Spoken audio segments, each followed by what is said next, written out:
my friend. Welcome to Kythera, where clothes are dyed and noses are assaulted by disgusting smells. I think it smells terrible, and I can't wait to get out of here. The colors are pretty, though. This little island was where dyers brought all the color to Greek fashion through an intensely stinky procedure. This tour will reveal the steps it took for workers to brew the dye. Try not to step in any mollusk guts as you enjoy your visit. I promise I'll meet you at the end of your tour. See you soon, my friend.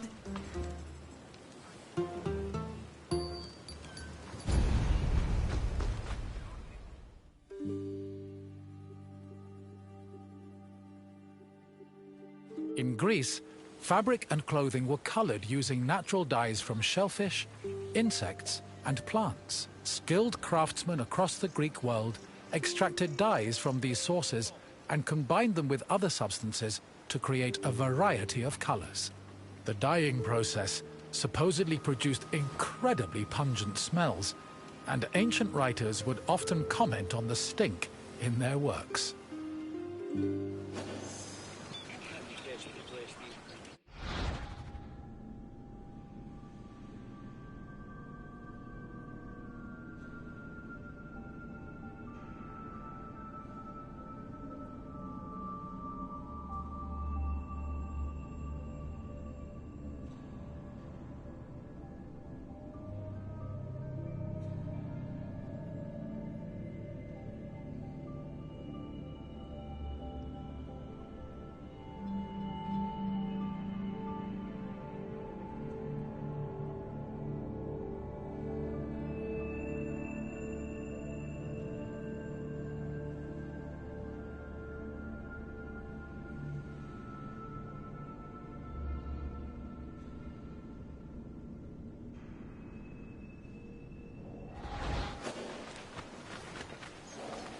Murex is the generic name for 3 species of mollusks that reside in the Mediterranean.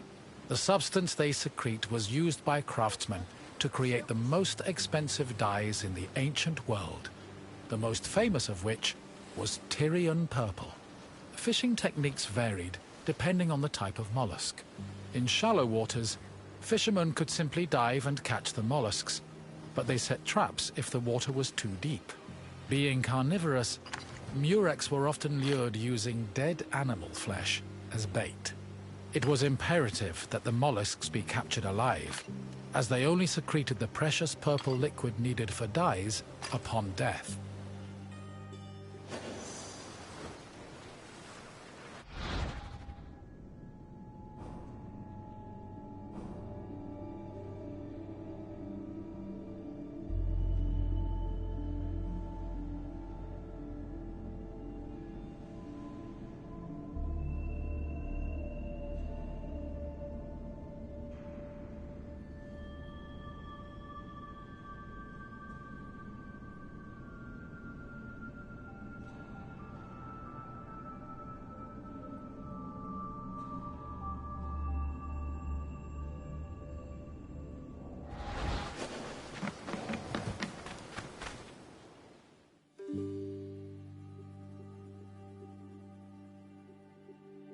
The purple liquid that made up most dyes came from a gland in the murex.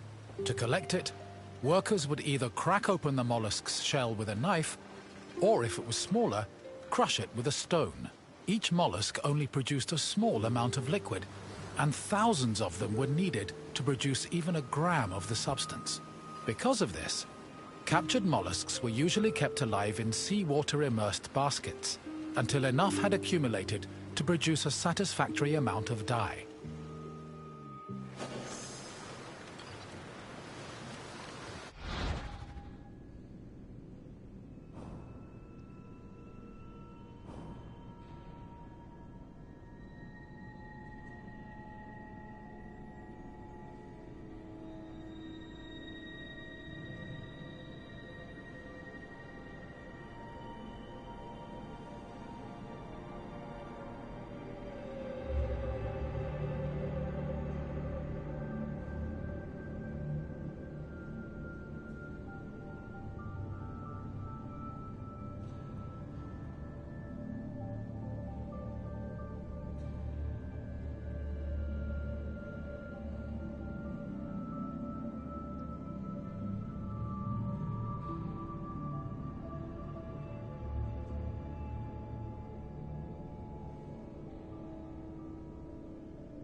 The mollusk glands were mixed with salt and left to decompose for 3 days. Afterwards, the resulting mash was placed in a vat, where it boiled until it was thickened and reduced to 1/16 of its original volume. The dyers stirred this mixture and removed any impurities. This process produced the foul odor so reviled by ancient writers.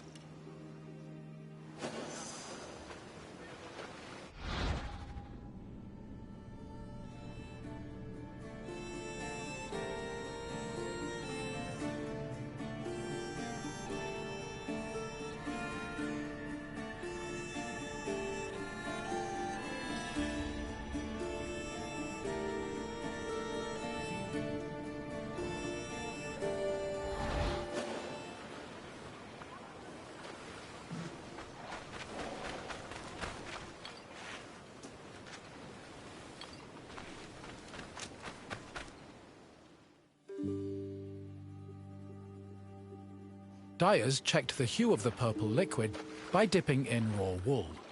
The hue could be changed by adjusting the temperature of the liquid and by soaking the wool for different periods of time, with longer soaking producing deeper shades.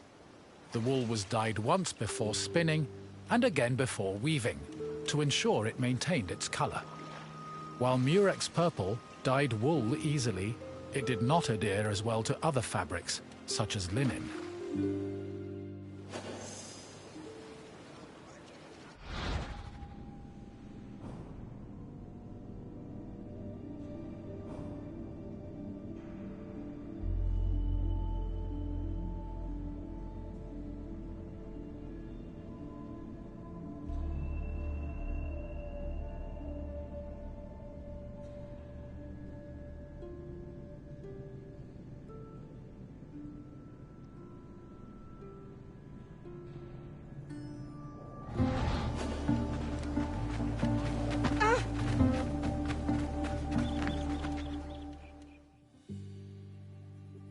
Most Greek garments were made from rectangular fabric that was rarely cut or sewn. They were normally folded around the body, with girdles, pins, and buttons.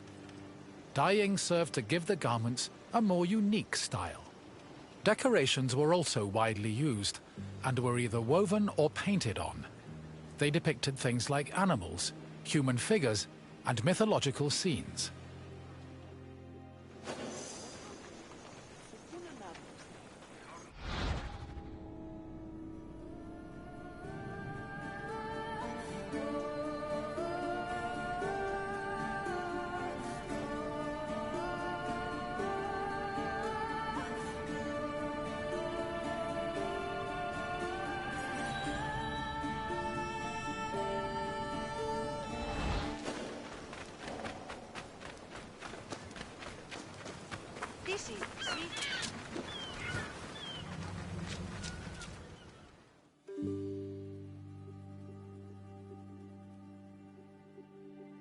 Textile manufacturing and trade was one of the most lucrative businesses in classical Athens.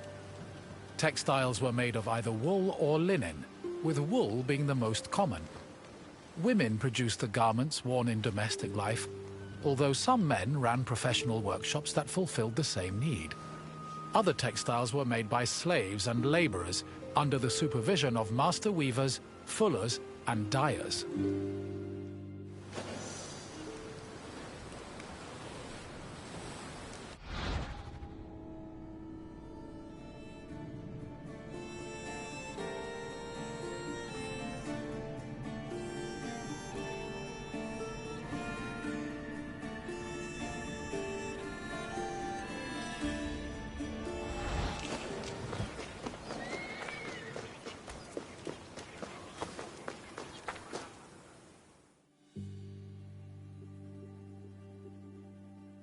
Clothes didn't just keep people warm.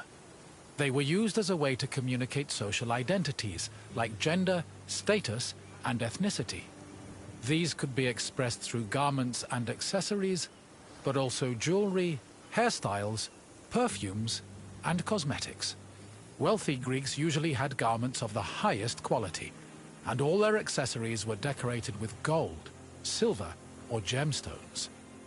Parasols and fans were also an important part of elite fashion, and were usually carried by accompanying slaves.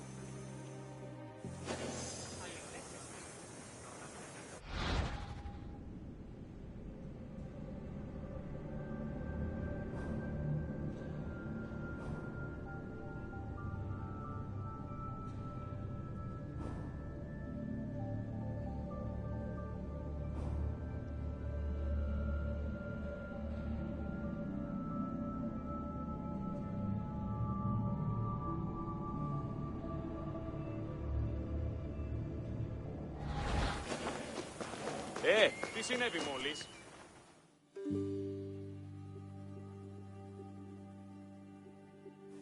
The most common Greek garments were the peplos, the chiton, and the hymation. The peplos, typically worn by women, was a body-length cloth.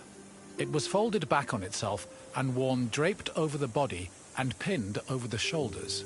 The chiton was a long garment with sleeves. Ankle-length chitones were normally worn by women, while men wore shorter versions of the garment. A hymation was a mantle that was worn over both the chiton and the peplos.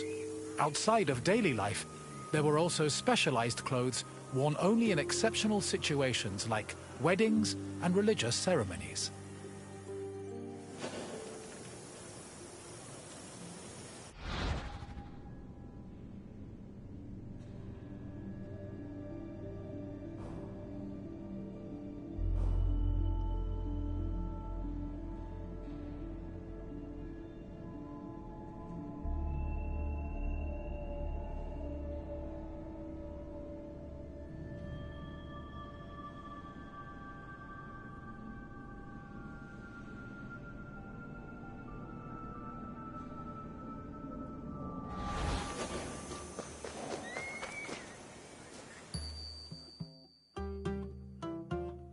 Good to see you again, my friend. I bet your clothes feel heavier now that you know how many mollusks were killed to dye them. But let's change the subject, yes? What else can I do for you? Then let's get right into it, starting with this question. Which purple dye was the most famous?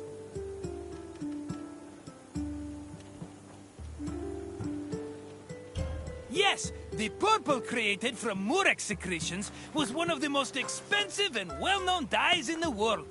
Here's another question. How did workers check the dye's hue?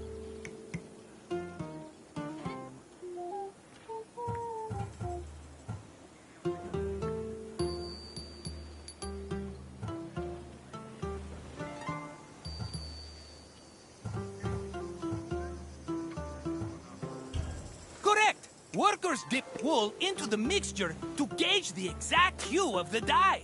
Almost done, my friend. Just one final question. Which body-length garment was typically worn by women?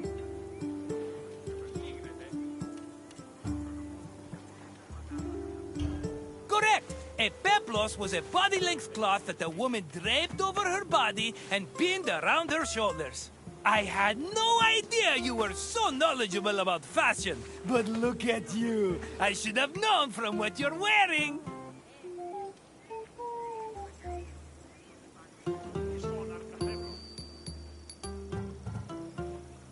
You've got it, my friend. Farewell for now.